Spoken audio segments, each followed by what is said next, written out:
Hi, everyone, and welcome back to part two, bringing your code to life. In part one, we learn how to store data and get user input, and now we'll actually focus on processing that data. We'll use our data to make calculations, ask questions, and even make decisions. So now we're going to do calculations using basic math operators, and Python can handle math just like any calculator can. These are essential for processing numerical data, and we can use addition, subtraction, multiplication, and even division. So let's go ahead and actually calculate the total. You'll remember from our previous part one exercises that we have to create a file and we have to name that file with a .py. You can see I've named the file basic underscore math in this case, .py. And the reason we use an underscore is because there's a convention within Python called snake case. So we can have my underscore sentence, which is a convention. We could have my house as a convention, address as a convention, something like that. But you would use snake cases as a convention in Python. Now, moving on from that, let's actually do our example of a calculation. So in this first example, we've got a number 1, which we are going to declare as 15. And we've got number 2, which we are going to declare as 7. We're going to have our third variable called total, which we are going to actually use to add number 1 and number 2. And we're going to print this total out for ourselves. So in this case, we're going to print the total is, and then let's do that. We'll add a space for ourselves within the string. And we're going to use a comma here because we're going to separate the values between the string and an integer. And we're going to put a comma and we're going to put total here. And this should print out our total is 22.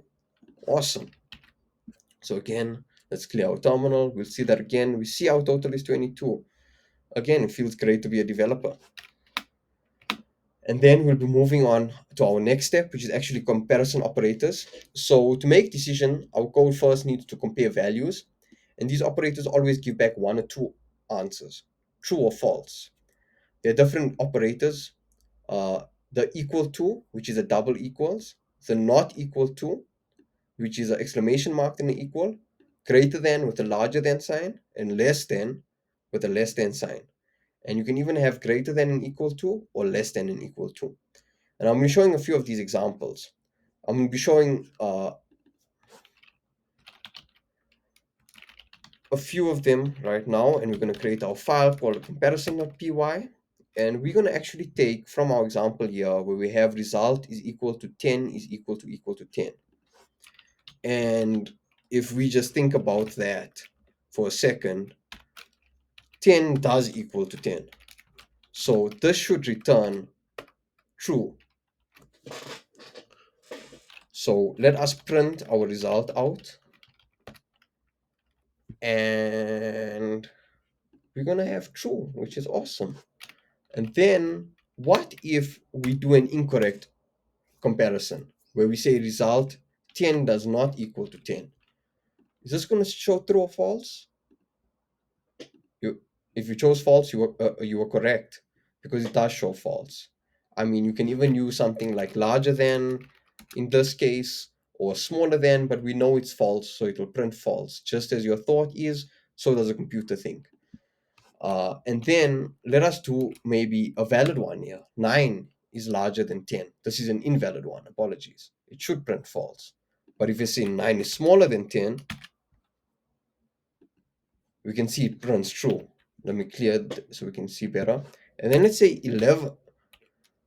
Let's say 11 is equal to 10. This should print false. And then again, if we go 11 does not equal to 10, that's going to have to print true because that is true. And again, we can see comparison just as you think it would work, it does work. Now to move on to our next area is making decisions, and that is the if else structure. So this structure lets our program take different parts, it checks condition, and if it's true, it runs a block of code. If not, it can check another condition or run a default block, which will be now else. So there's kind of a decision tree which goes on here, which you can see on the right hand side of my slide here. So when we start the program, it checks the variable score, and if the score is above 80, it says great job. If the score is below 80, then it checks if the score is above 60. If the score is above 60, you get a pass. If the score is below 60, you get told try again, right? And now let us actually create this example in our code base, and we'll change our score, and we'll see how the if elif else structure takes the responses differently. So I just want to move that into part 2, and then we will actually go ahead and decision.py, because it's a decision making tree. And we're going to set our score as 75 as an example. And then just an example, we see if the score is above 80, we're going to print great job.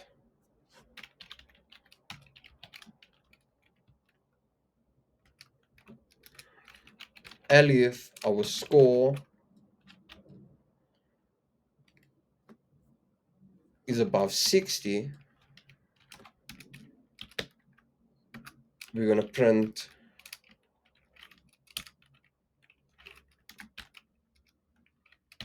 pass. And then else, if our score is not in the not is below 60 as a whole, we're going to print try again, right? Which will be our default response. So we're going to print, and then we're going to use try again. Awesome. Right, so let's actually clear our terminal here, and boom, we have passed in this case because our score is not above 80, but it is above 60. And then if I was actually to make my score, let's say 85 in the variable score, we would get great job written out. And then let us make our score actually below 60 and see what happens if we fail. So we'll make it a 55. And you can see with the 55, it prints try again. So here we can immediately see our structure of the if elif else statement and how it would make certain decisions based on the number in the variable score. Right, moving on to our next one is handling collections, which is lists and loops. A list stores a collection of items in one variable. A loop lets us run the same block of code for every single item in that list.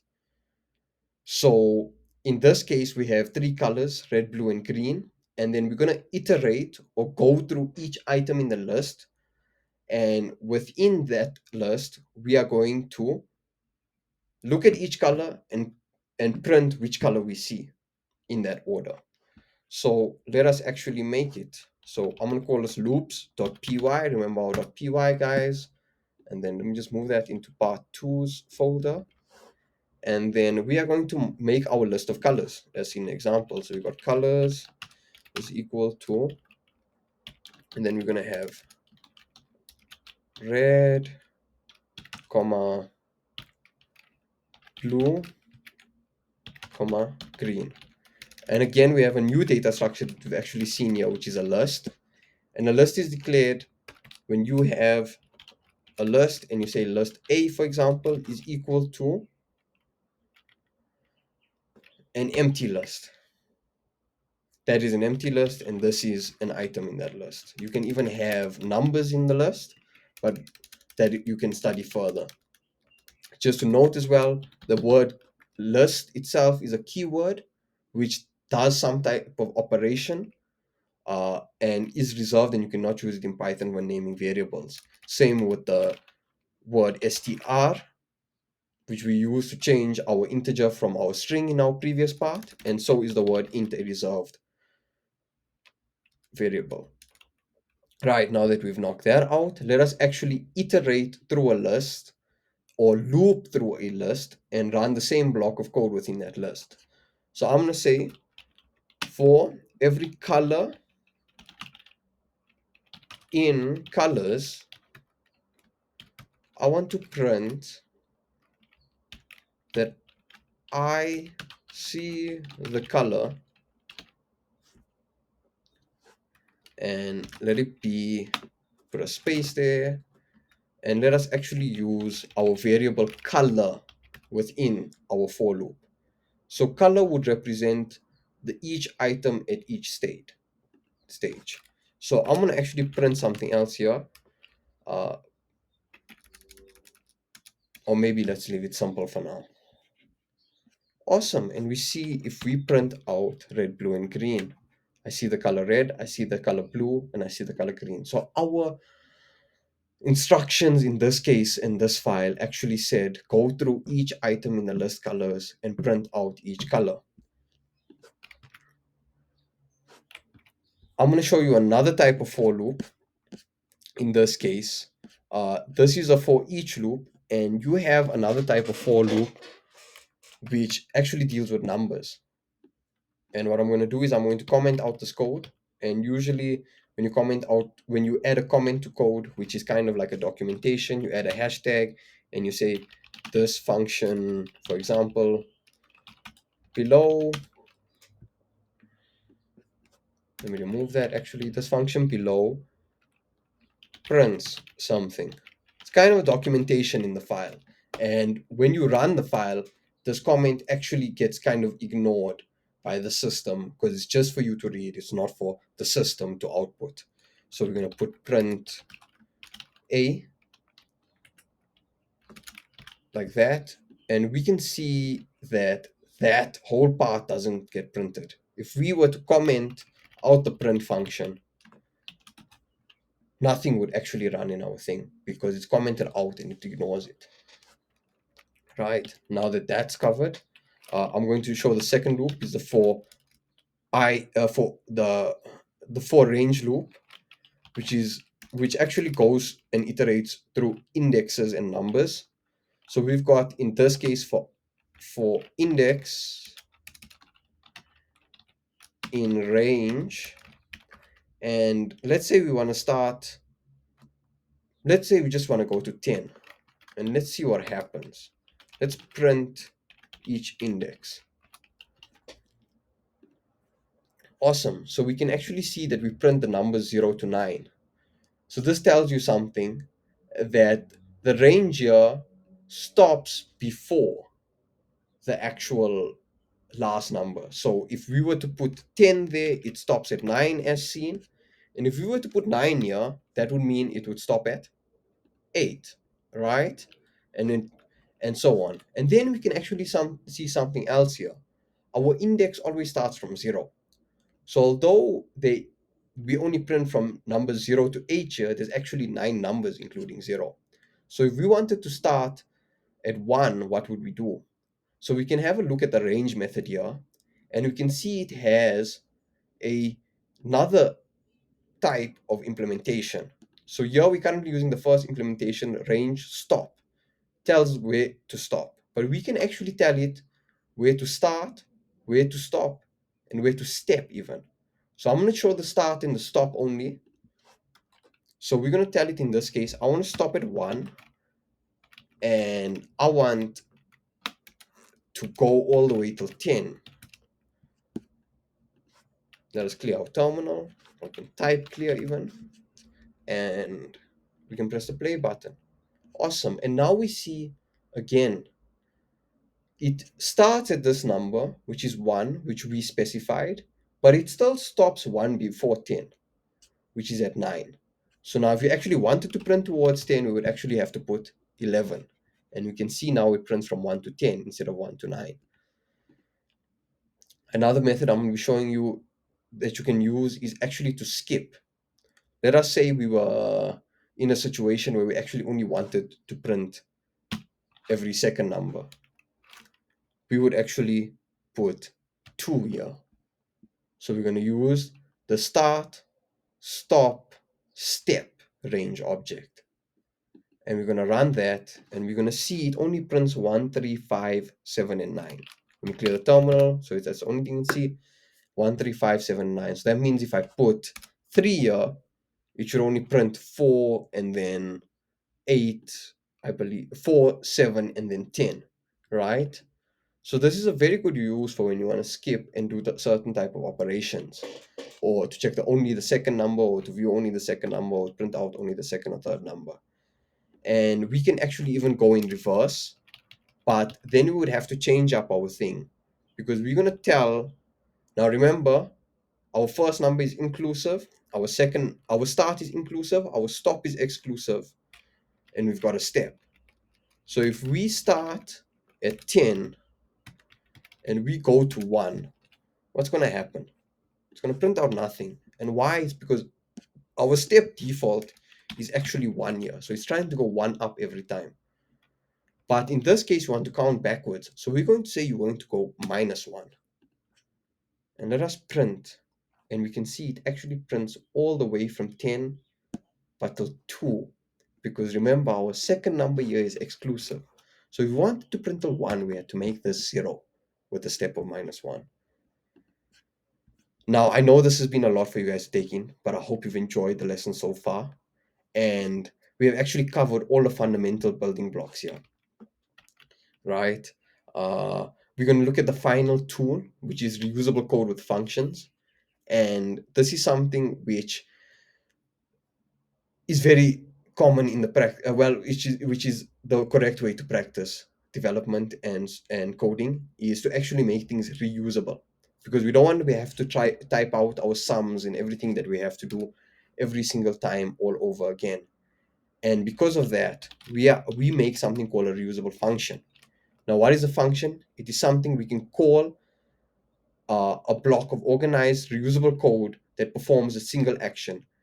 We define it once, but we can call it whenever we need it, right? And in this example, we've got an area function where you calculate the area, you give the length and the width, and we have we call the room area into a variable, and it's going to give us the total area, right? So let us make a function quickly. Let me show you guys.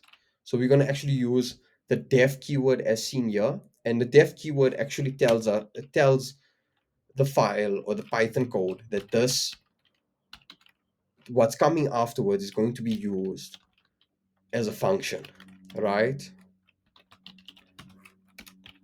And we've got the length and the width coming in, and we're going to put our semicolon, and then we're going to start a new area inside this function, a new variable called area. An area, as we know, when we're calculating the area of a simple object, it's going to be the length times the width.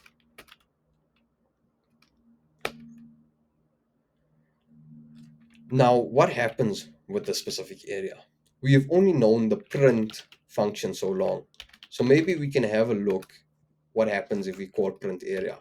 So now, because we've defined our function calculate area, again, we said we are able to call and reuse it whenever we want. So we can actually call calculate area, and we are going to give it the length and the width. So our length is going to be 5 and our width is going to be 5. And we are expecting an area to print of 25. Awesome. Let me clear the terminal so we can see that again. And we see our area of 25 is actually printed out. But this is not the way we use functions in most cases, because we want to be able to save our total area number that's calculated by our function into a variable. So we're going to call it room area is equal to calculate area 5, 5. And instead of printing area here within the area method, we're going to return the area. And what the return does, it tells it, okay, when this function has done executing line by line, at the end of it, take this value of in variable area and return it into whatever variable or method is calling this function. So we're going to say room area is equal to calculate area 5 comma 5. And let's see what happens. Can we print it? No, nothing prints out. So that means what happens if we actually print our variable room area. So I'm going to do again like a nice write. The area of the room is, and then semicolon, comma, area, room area. And we're using room area, and room area calls calculate area, and calculate area with 5 comma 5 returns the area, which is length times width, which is 5 times 5. So this should return 25 into this variable and then print out here. And let's see if our thoughts are correct. And our thoughts are fully correct. So now we've gone through all the fundamental building blocks: variables, basic math, conditionals, and loops and functions. And you are now equipped to build simple coding exercises, simple coding things like rock, paper, scissors games, any small terminal game. And thank you guys for joining the workshop. I hope you enjoyed it. And remember, you've got the complete coders toolkit now.